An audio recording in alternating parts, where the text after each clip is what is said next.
It's what the Baalei Tefillah called the Nusach. That's my father called it also. He knew this stuff very well.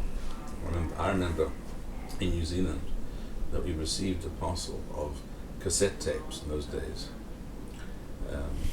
This was probably something like 1972, from an expert chazan here in Israel who produced these cassettes.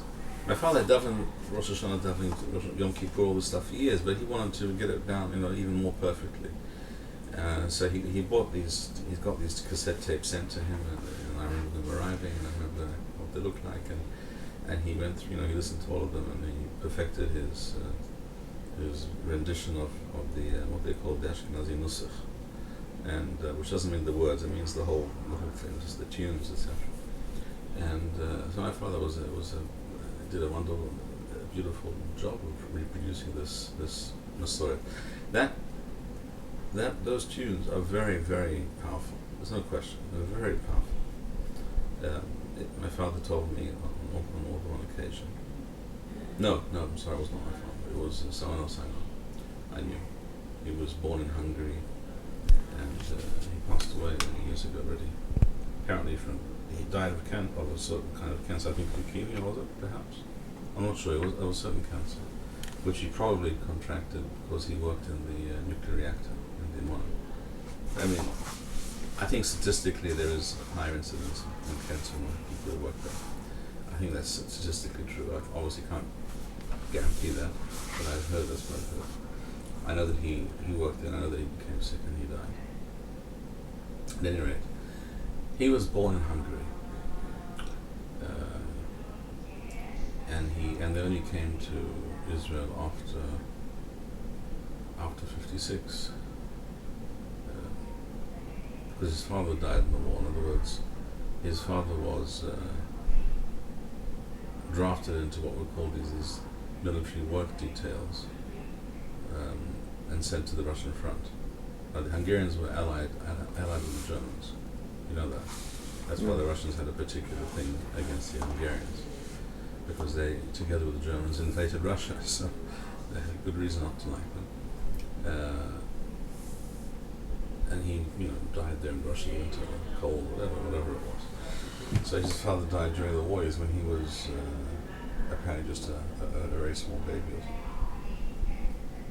He told me that in Hungary, Kol Nidrei, there were certain top government officials who came every year to the main shul in Budapest to listen to hear Kol Nidrei. And they would sit there with tears rolling down their cheeks. And they said it's better than any opera, than any production that we've ever heard or will hear. This is the finest. I remember in England, I remember hearing about some high government official that attended some Kol Nidrei service every year. Or maybe it was a different European country, but it sounds like a similar story. The question is, interesting question.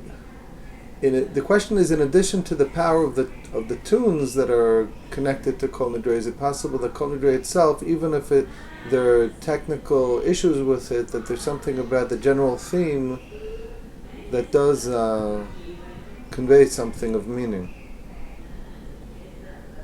The real answer to his question, why is it still being said? First of all, there we shouldn't even say it's okay, it makes some sense. And there are those who say it makes no sense halakhically. The idea of Hatarat Nedarim in that fashion doesn't work. The reason it's said is because I think in the final analysis, it's because a lot of Jews wanted to be said, like with many things. Why did the Minhag of Kapparot survive down to the present? Because there are many Jews who wanted it to survive, because to them it was a meaningful and desired tradition. To them it was powerful. The idea that I'm ridding myself of sin by doing this, going through with this ceremony. It's a korban. It's instead of a korban. It's really simple. I mean, the initial motivation and idea behind kapparot is instead of a korban. Pashut legamrei. even though there's no korban. We were going to do it anyhow. Why could we want to? So there's a somewhat There of has to be some blood for kapara. That's what people get from the. So you could say there's a positive intention attached to it on some level. No, there is. Yes, there's also this this magical and magical. What's the word I want? Well, superstitious side to it, of course. In other words, it doesn't prove that everyone's doing it has really gone through a talich of teshuvah, and this is the pinnacle of this process that they've undergone. No, it's like the Nevi'im say many times about korban. People thought if you brought a korban to Mikdash, you're done. You're washed clean. You don't have to change anything. You don't have to be different. You can continue doing what you were doing before, but you brought the korban, so you're okay. Which, of course, that's one of the major points. Many of the Nevi'im stress that that's not true, and and the same is true here. But for other people, it's a visceral, emotional thing. It has a big impact on their psyche, on the emotional makeup, how they feel after they do this or that. So the same, I think, is true of Kol Nidrei. People think that, I must have made an neder here or there or whatever. Who knows what will happen to me if I don't even recall what I said, but I made a neder. So this takes care of that, right? These are medications for various illnesses.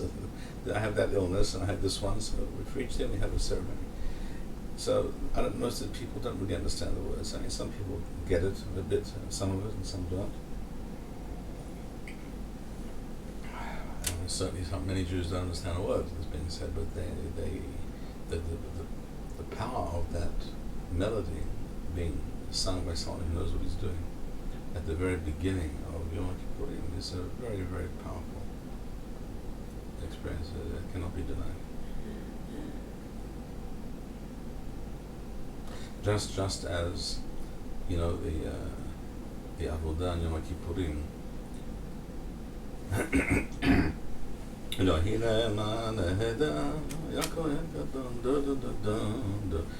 That's a Prussian military march. I mean, that's clear, right? You just have to shut your eyes and imagine the Prussian soldiers marching by to the sound of that kind of music, right? And the Kaiser sitting over there in his carriage saluting or something. That's where it comes from.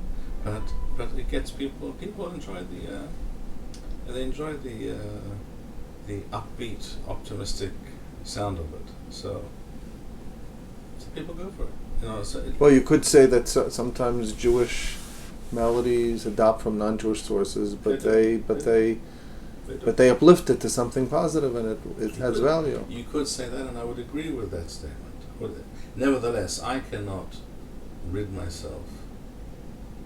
I'm not saying everyone has to feel this way, but this is how I feel. I cannot rid myself of that association, that knowledge, that the source of of this particular melody is this kind of this originally comes from something very different and something very foreign, and in fact antithetical to Yahadut in many ways, and therefore it spoils it. For me, it spoils it. I can on one level I can recognize the beauty of it and why it uplifts people and why people like it, etc.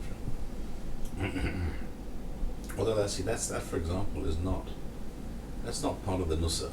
That's not part of the traditional order of the tefillah. 100 years ago in Europe, I don't know if there was any shul that sang such a thing.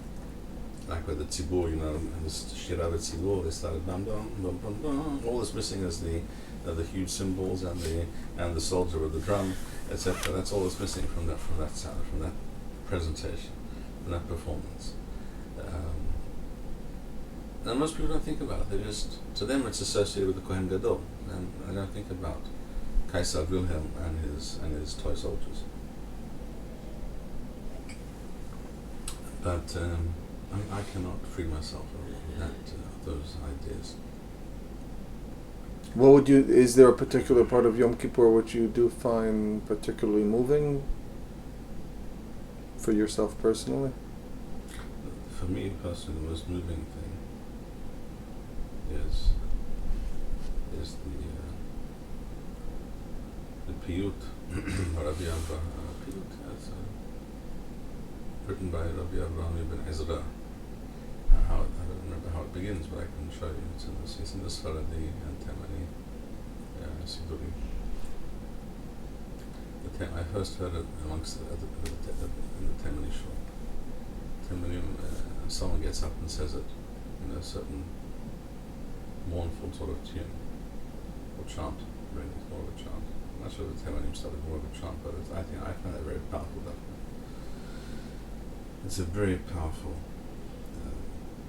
piyut of vidui. It's actually a kind of vidui, and bakashat, mechila, and Rabbi, and who greater than Rabbi Avraham ibn Ezra? I mean, one of the greatest paitanim in my view.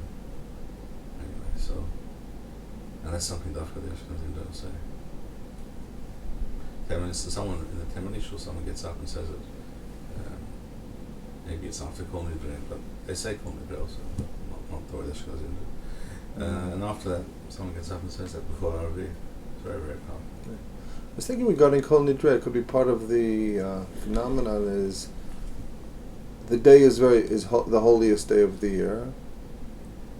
Jews in their soul feel that as the day is coming in, and like anything else, the beginning of anything big is something momentous. Mm-hmm. You add to that a powerful tune, and that connects to the Jewish soul in a natural way. No doubt. But it's interesting that the melody itself is so powerful that some Hungarian government minister comes to hear it because it is